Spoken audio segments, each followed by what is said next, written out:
Again, welcome to Drink and Draw from the Wisconsin Veterans Museum. We are happy to be here once again with all of our audience out there in the virtual world. As a reminder, this program is brought to you from the generosity of our Wisconsin Veterans Museum Foundation. So all donations that we get through the foundation allow us to create programs like this one and bring them to you. So welcome and thank you for joining us, and thank you for all your support of the Wisconsin Veterans Museum.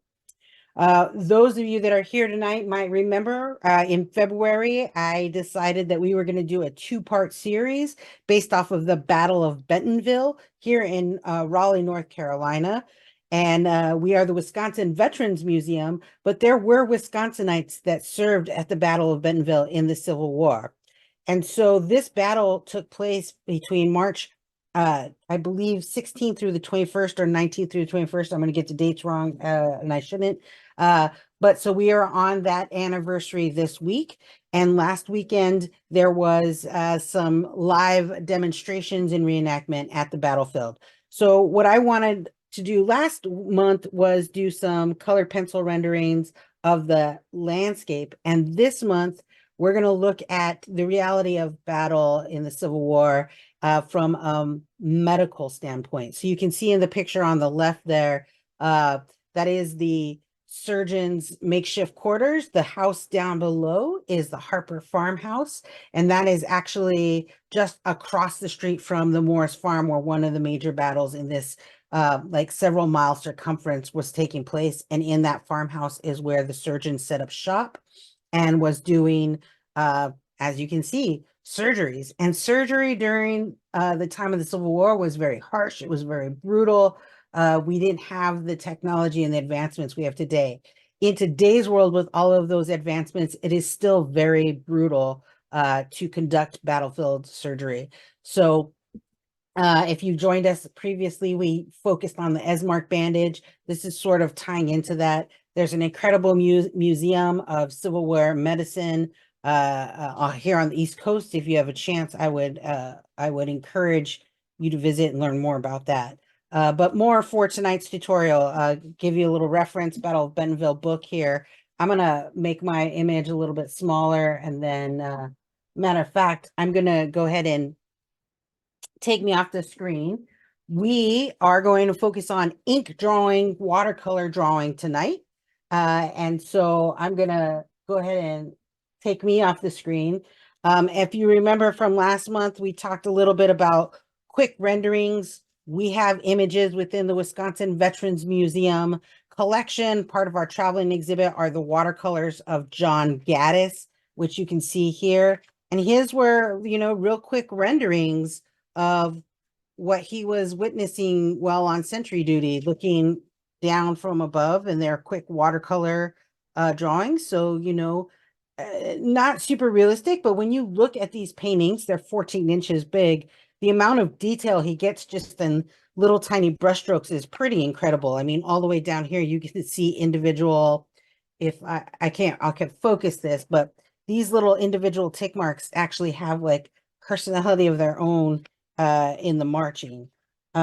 So we're going to do something similar. I'm going to work on a watercolor drawing, but then I also want to talk about quick sketching for like the whole reason I wanted to do the Battle of Bentonville was the idea of creating artwork in plein air, in real time outside. So I thought we would do some watercolor and ink. So what you would need tonight, I have this stretched watercolor paper, and I'll explain that in a minute, but you can use regular paper, but when you're dealing with wet media, you want a little bit more robust paper. This is a mixed media sketchbook. You can see it's got a little bit heftier ply paper, and it's got a rough surface on one side and a smooth surface on the other, but it's pretty thick and it can hold up to water. When you use watercolor paper, you usually want to mount your paper first and let it dry. You want to what's called size it. And that's because you'll notice when you put water on paper, it starts to buckle. And that's because a dry paper is not, it shrinks when dry. So when wet, those fibers expand, and when they dry, they shrink. And so if you have part wet, part dry, the fibers aren't holding flat, right? So you want to try to stretch your paper first. For tonight, we're doing quick sketches, so it's not as important, but just something to note. I will later on talk a little bit about this Civil War art, and this is an example of like a quick sketch, a quick watercolor, quick ink rendering on the battlefield. So that's an example of that there. For supplies, I usually keep like one of these little plastic cups or a little mixing bowl in your area. I have a big palette here because I get pretty sloppy. And then I mentioned the watercolor paper. So this is let's see, 300, about 140 pounds, so really thick, good quality watercolor paper. You can hear it, it's almost like cardboard. And I'll talk a little bit about the stretching of that paper. You can have that, your mixed media paper, whatever you have at home. But if you wanted to make something that's going to last a little bit, the watercolor paper is better. And then for paints, you can go anywhere from your basic like Crayola watercolor set all the way up to these like, beginner tube sets. I actually have really started leaning toward the tube sets. They make really high quality palette paint. And those for painting in plein air are really nice because then you don't have to squeeze anything out of the tube. But they're higher in pigmentation. So we've got the like basic tube kit. These are nice because they come with your little palette already built in and a couple brushes. And then you can go all the way up to like the Winsor Newton or the Van Gogh. Those are really nice. And then there's other like the Reeves come in really nice sets. The fun part about watercolors, unlike acrylic, if the tubes sort of dry out, you can still use them because you just apply water and then it reignites it, re-engages it. There's also colored pencils that are water soluble that a lot of folks like to do. These are nice for adding additional details. I am going to be working on some quick ink wash drawings too. So you got your India ink or your calligraphy ink. And then of course you'll need a little bit of water, a cup to put your water in, and an assortment of brushes. Your basic kits come with brushes. I have, there's special watercolor brushes. For tonight, we're not going fancy.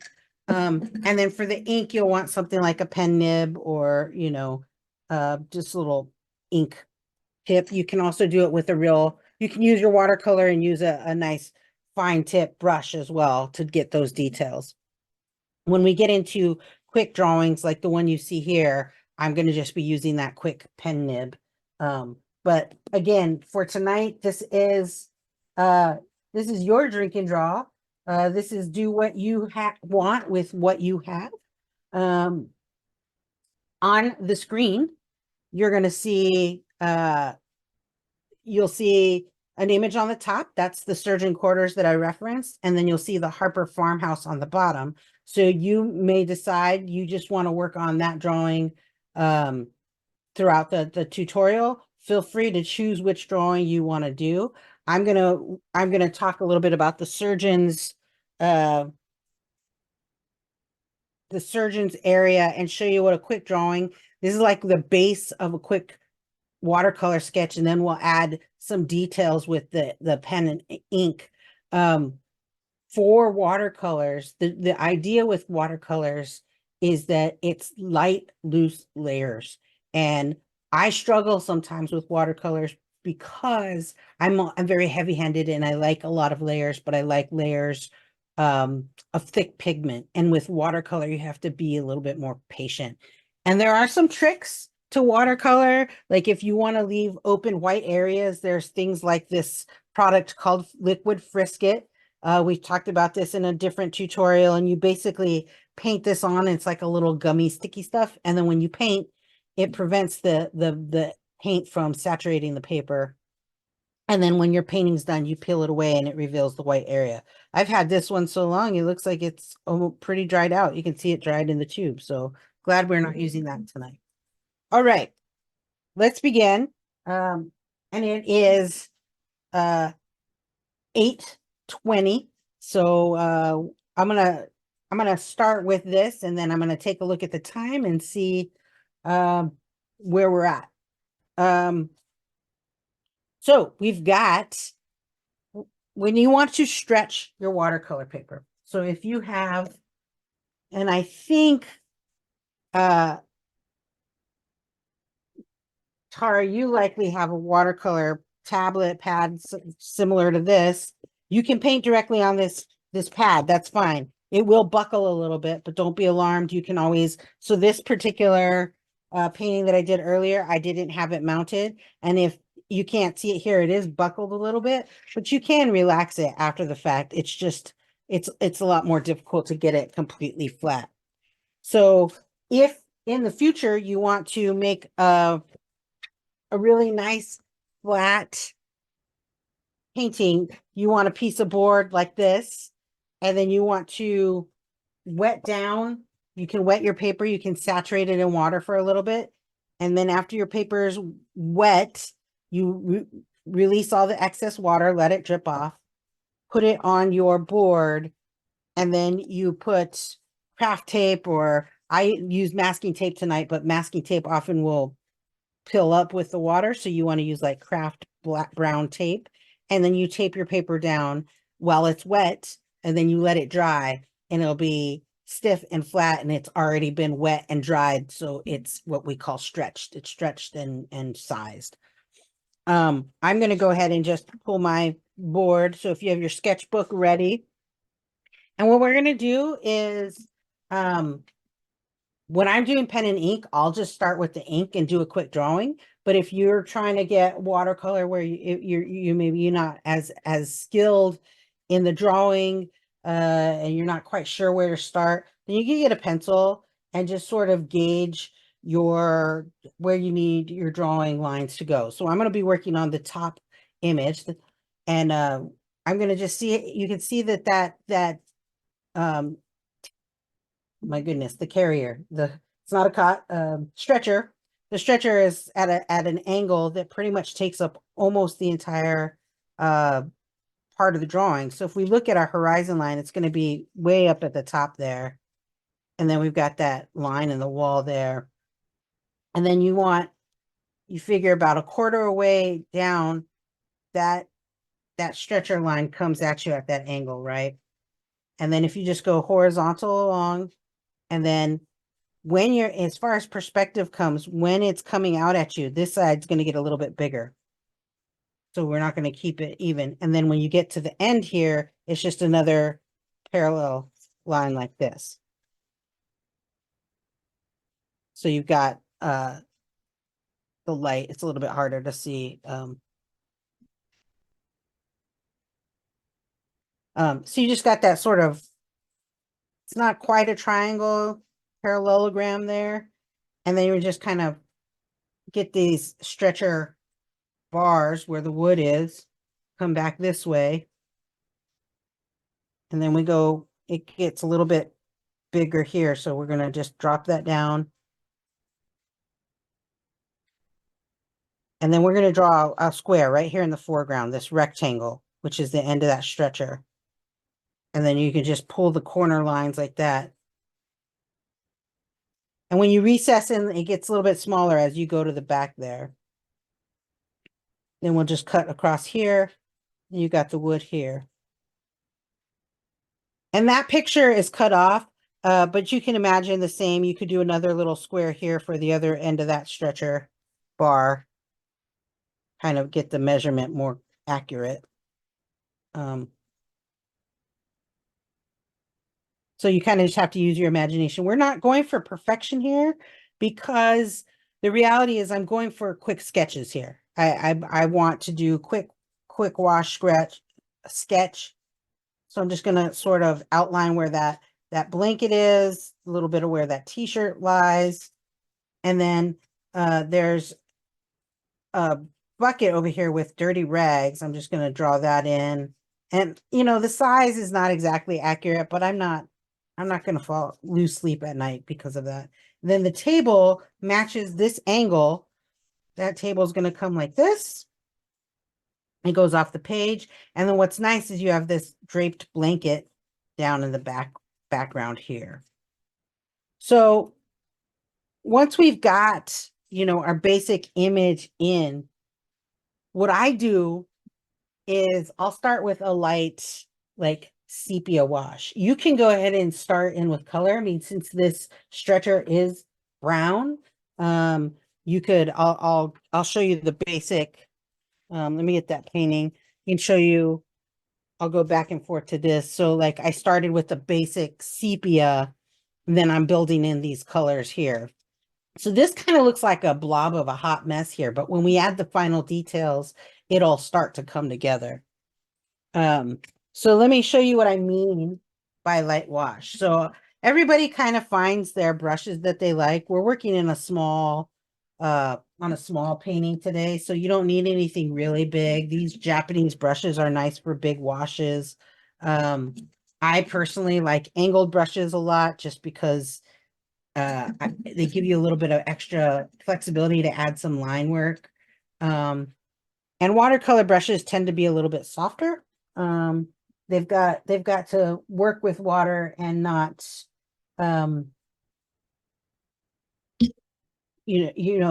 keep your keep the pigment of the watercolor too. So I'm going to put some tubes out. I'm going to go ahead and put some red on my palette. I've got this India ink already in here, but I want to go ahead and lay some colors out so that I like to start building up with some color as we go along. So I've got a basic set here. I'm not going to go into any fancy colors. You can get into, more varieties like the olives and the different hues of blue and red. But I'm going to go ahead and revert back to my little Crayola kit for some of those color variations. So I'm going to put this blue down. It's nice to have your primary colors, because from primary colors are red, blue, and yellow. And from those primary colors is how you mix all your other colors. So let me get some of this brown ink.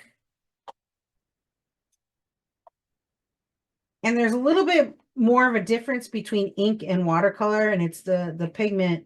I like to use ink when we're talking about these Civil War drawings because they would have been carrying ink. Oftentimes they would have been using iron gall ink, which is actually made from the seeds of like walnut seeds or different acorns mixed with some sort of lead component in vinegar. There's a chemical reaction that happens. So make sure you have a little water available. Just so you see my palette here, I got some basic colors and I've got water in these different areas. You want to always keep a clean water or like a bucket of water for your brushes, but otherwise your colors will start to get muddy if you dip in the dirty water for everything. But we're just going to be doing a wash right now.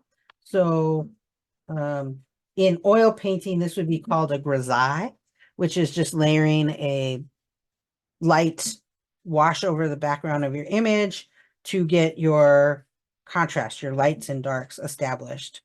So I'm just going to set this out. At first, I'm going to go really light. I'm actually going far darker than I wanted to start with. So, and watercolor is tough because once you get the hang of it, it's a very forgiving medium. But when you don't know how to use it correctly, it's not. Your images could get really muddy really quickly. But there's a lot of fun things you can do with watercolor, specifically with learning how to apply the water to your page and knowing that that water can be used as part of the methodology. Let me show you what I mean by that. If I just take plain plain clear water, and just apply it down here, no pigment in it. So you're not going to be able to see it on your screen, but I'm just applying water right here. I can even get my little dripper and add a little puddle there. Now, if your paper is not mounted, this is where you'll run into issues with buckling. So just be aware of that.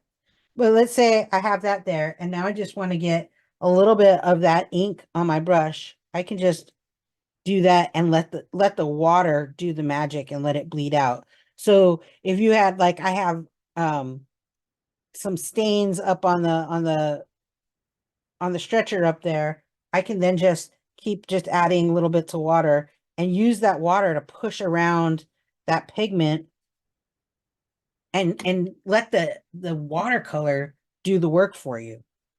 Uh, just you're just pushing it around at this point. And then when you get really skilled at this, you can learn the areas that you want to be a little bit more dry. Um, so you let it saturate there and get that little bit darker hue, and then you just move and manipulate the water everywhere else. And this is how you build up really rich layered tones in your watercolors, learning how to move that pigment within the water and knowing where to leave dry spots. So we know we have this t-shirt in here. So if I leave this, dry, then I know I can build up. I won't have to worry about removing um any pigment from there. I can let the white be the white of that. We are going to use white paint, but you don't always have to. So now I've got a little bit more ink on my brush, and I'm going to go and do another layer here where that crease of and see, now that it's wet, you see you get these lovely line marks. And sometimes when you want something more crisp, you don't want that bleed mark, but I always embrace that sort of mark. And then you can kind of play with different brushes and figure out how you want to see how I'm just letting the brush move that watercolor to create that shadow for me. And we've already got, we've already built up a lot of identifying marks for this cot. Now you see here in this area, there's like a shadow. So what I'll do is I might pick up some water and add some water there. And then I'll pick up some full-bodied ink.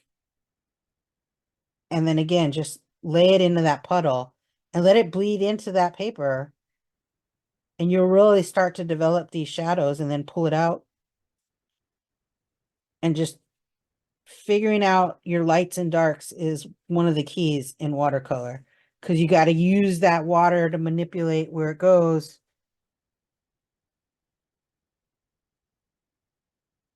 That is one of my favorite things about watercolor is finding, when it naturally sits in place, you can come up with some really beautiful, realistic looking shadows and images.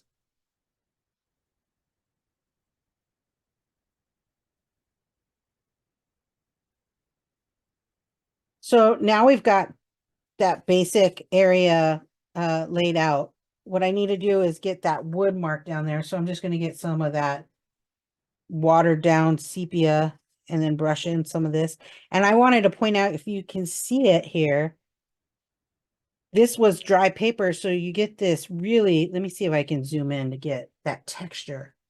This is how you embrace your materials and use them to your benefit. So let me get that focused. So right up there, this area right here was dry. And then I had a wet brush. And so when that wet brush sort of ran out of water and then got to the dry area, it's like a dry brush technique. But look at that texturing that we got in there, simply by applying limited pigment to doing the dry brush technique. You can really embrace that texture, as this area right here is wood. So I'm going to keep that and try to keep some of that texture in my drawing. So let me pull back out.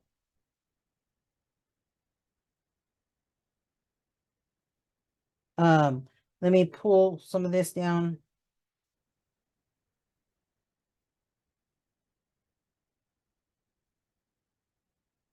And then I've got the front of that rail is darker here. So that's how we're building dimension. It's just adding a little bit of dark. And then as you go further back in space as well, things get a little bit darker back here. So just keep that in mind. As it comes closer to you, things will get a little bit light. And as you go to the back, they get a little bit dark. So I've actually didn't mean to add that much red. I wanted to add a little red to get a little orange look. So I'll just use the water to bring that in together. So don't do that. I mean, you can, feel free, but now I'm gonna have to build up this color. Now, as you're learning watercolor, you can always take a paper towel, and remove that. You don't have to keep it. But if you have cheap paper, or the more you do that, the more you are removing fibers out of your paper. So you don't want to use that as a go-to trick. Now, I've got a little bit of shadow underneath that rail, so I'm going to do a dark line here. And then I'm going to take my angled brush and I'm going to pull it out just like that, just to start getting me the components of my blanket on the table to differentiate that stretcher from the table.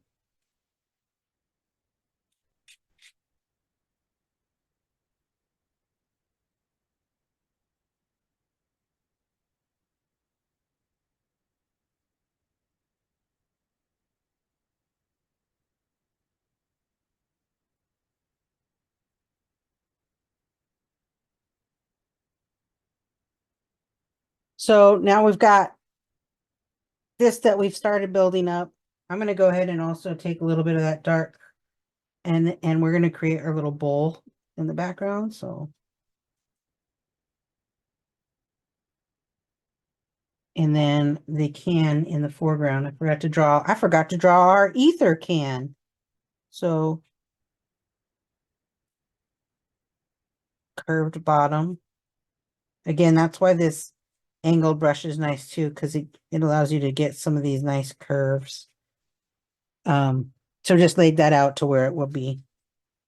And if you notice, there's shadows, in this area, it went underneath, but in this blanket here, there's a dark shadow. So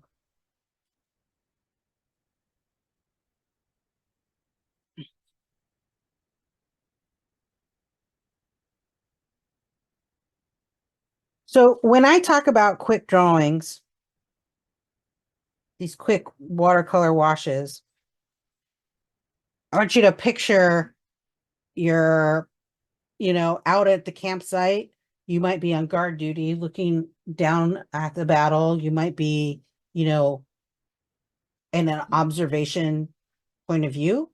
If you're trying to document things in real time, you don't have a picture to rely on. You got to just do quick line work, quick sketches to go through to establish what you're trying to communicate. And that is a very hidden skill. And with watercolors, it's even more, it's a much more developed skill. Plein air artists working in watercolor, I am always impressed by. There are certain watercolor techniques that you can use. So there are things where you can lay it down. You put salt on your paper, and then when you put the watercolor over it, and then let it dry wherever the salt was, works as a barrier. So then you just brush the salt off, and you have these beautiful little white dots everywhere. A lot of people use the salt technique for a night sky, for example. So the last part of this wash area here is we're going to just do, I actually just want some plain water, some light water, just to establish that back wall. And again, you can see I use that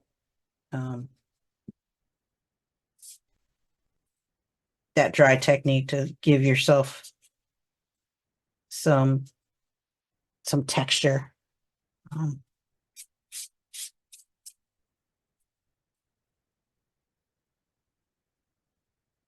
So we've established, our basic outline – of this area.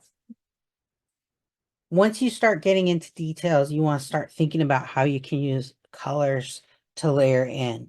So I'm going to give you a second to work on your painting, and then I will come back and check on how everybody's doing.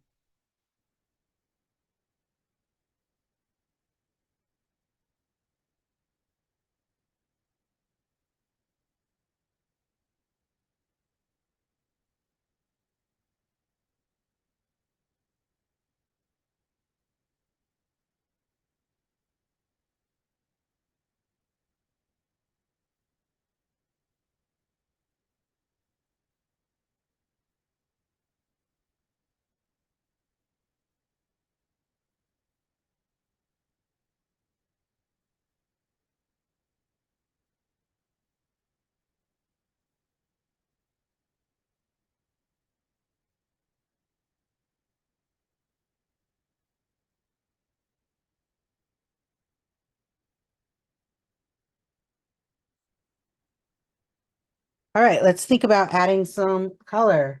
So,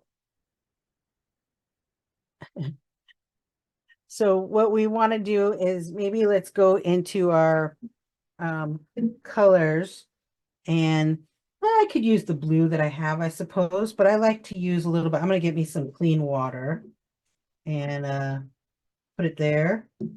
And I'm going to get me a little bit of purple.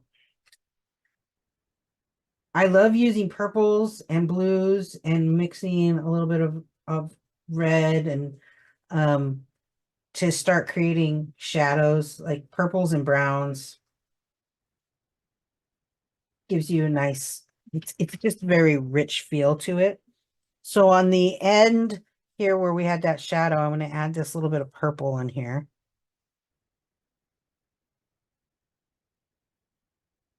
And just start to build up.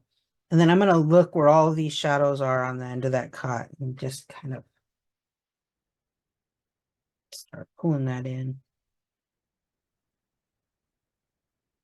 And this is where my world, when it overlaps with folks that are non-artists or new artists, I see colors where a lot of folks don't. So I'll see green in here. So I'm going to add a little green.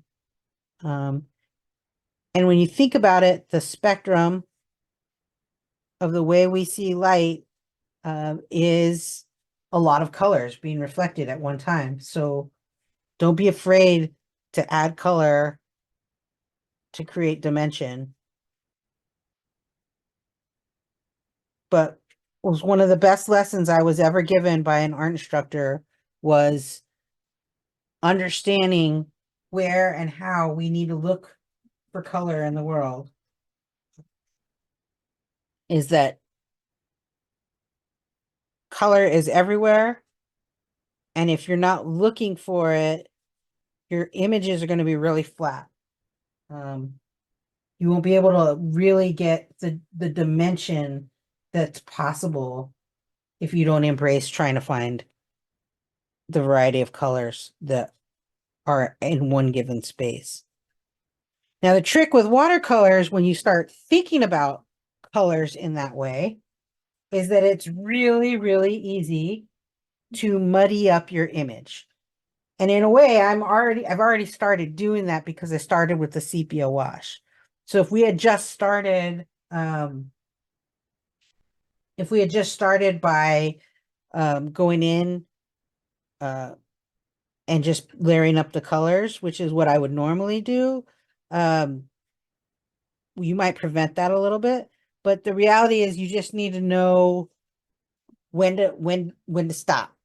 And sometimes I'm not very good at that. But I'm also really good at knowing how to, I don't know if modify is the right word, how to move forward when that happens to create a different look. It may not have been the look I was seeking, but I know how to pivot. So I'm just adding a little pink in here, and then I'm going to let this area be for a minute. And then I'm gonna go up and add some. You should, if you have your basic kit, you should be able to get a little bit of white. In printmaking, we hesitate to use white in a lot of our prints, but part of that is because white takes forever to dry in an oil-based ink. So also your whites should be kind of the last thing you do because you're doing your highlights at the very end. But sometimes you need it to go in and uh, build into your image.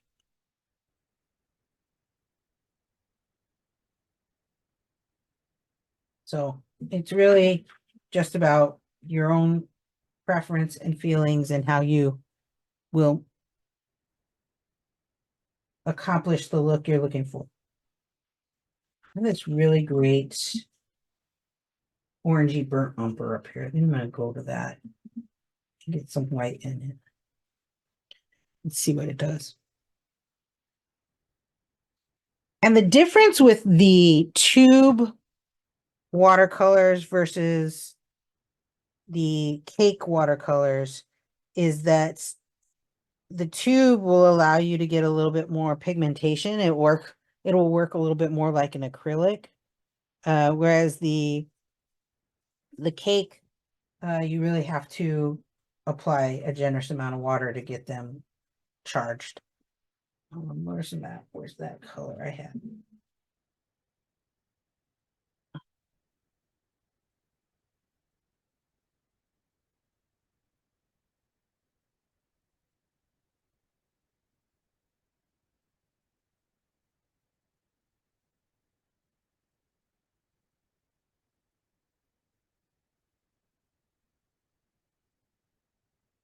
All right, I think I'm gonna work a little bit up here. I'm gonna get my little bit of light blue and some purple. And get me a little bit of water. And this is gonna be real blue at first, but that's okay, because we're gonna make it happen.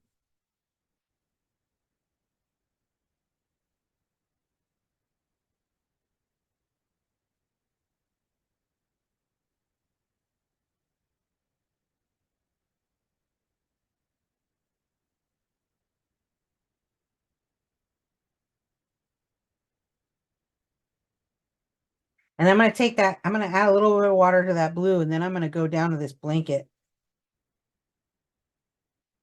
Just gonna start adding a little bit of that blue on top of that sepia.